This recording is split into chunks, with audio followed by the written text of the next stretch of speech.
we've seen copyright extended in unprecedented ways. First, there's the dimension of time. How long does copyright last? It's been extended over and over. And, for instance, in the United States, in 1998, they extended copyright by 20 years on old works as well as works yet to be written. Now, they didn't try to explain how 20 more years of copyright for the works written by the dead authors of the 1920s would retroactively convince them to write more back then.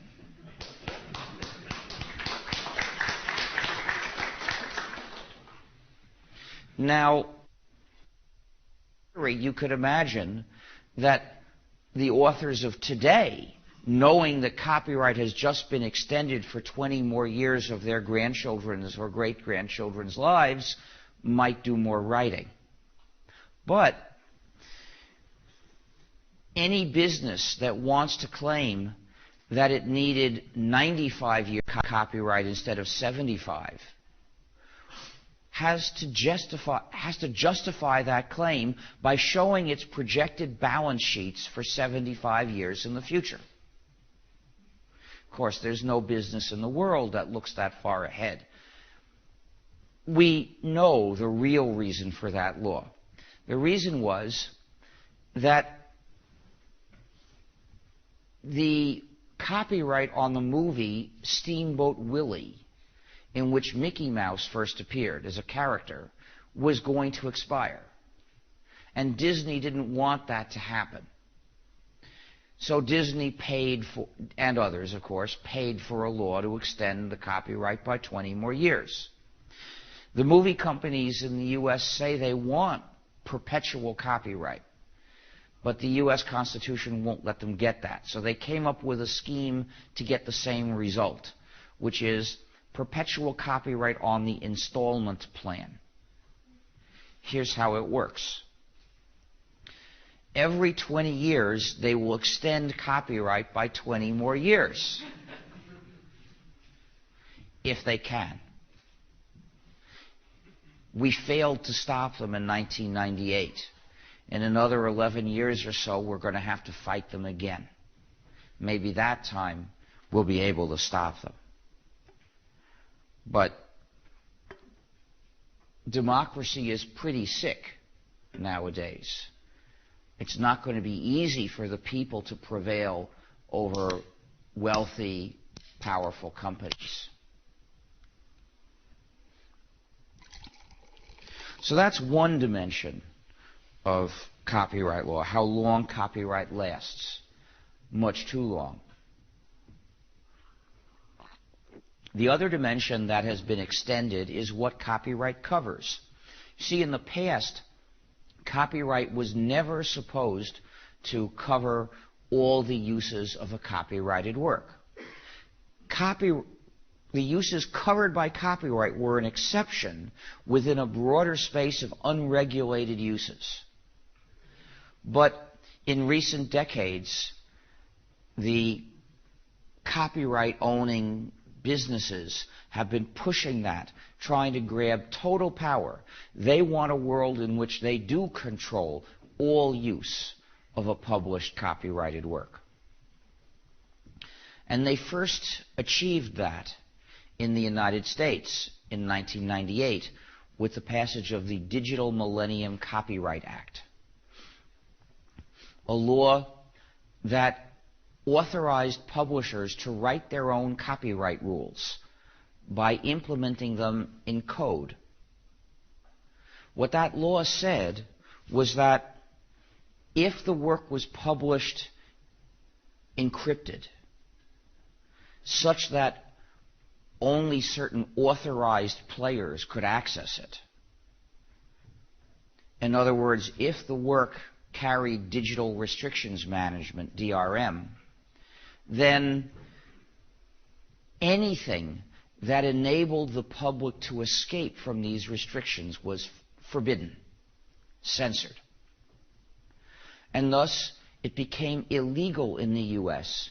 to distribute the free software to play a DVD. This free software was developed by a few people in Europe, the only one whose identity is known being DVD John.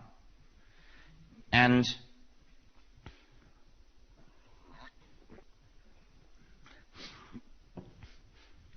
it's censored in the U.S. To distribute copies of it is a crime. But there are countries in Europe now which have even nastier laws. In France, just to possess a copy is a crime. You see, when the United States has a problem, it doesn't try to correct this problem. Instead, it tries to impose the problem on the rest of the world.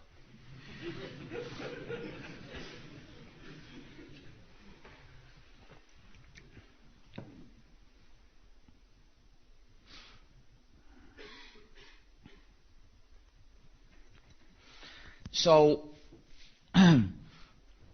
what we see is a very broad-based power grab across all media, an attempt to take away the rights of the public in using copyrighted works, the rights we used to have in the age of the printing press. Just the opposite of what governments ought to be doing. For instance, of music, there are things that look like compact discs, but they're not real compact discs because they don't follow the format. They don't follow the standard for a compact disc. And in many European countries, they're not allowed to call them compact discs. Instead, they have a different symbol that warns you that it's a corrupt disc, designed for digital restrictions management. And they say on them, you can play this in Windows and Macintosh systems, meaning you need proprietary software to play this disc. And a couple of times, people who had invited me to give speeches gave me recorded music that they thought I'd like to listen to. And I saw this symbol and I said, thank you, but I can't accept this. Please bring it back to the store because they shouldn't be able to keep your money. And I never heard those records because I'm not willing to buy or even accept as a gift a product that is afflicted with digital restrictions management. Now, the nastiest example of these corrupt discs was actually done by Sony. A couple of years ago, this was discovered. Sony had produced these music recordings that had rootkits on them. They would install software into the operating system, which would then try to disguise its presence so that the user couldn't see it, and did other things to impede removal of that software. And it also damaged the security of the computer while it was at it. And if that wasn't bad enough, it also contained GPL-covered free software that had been copied illegally.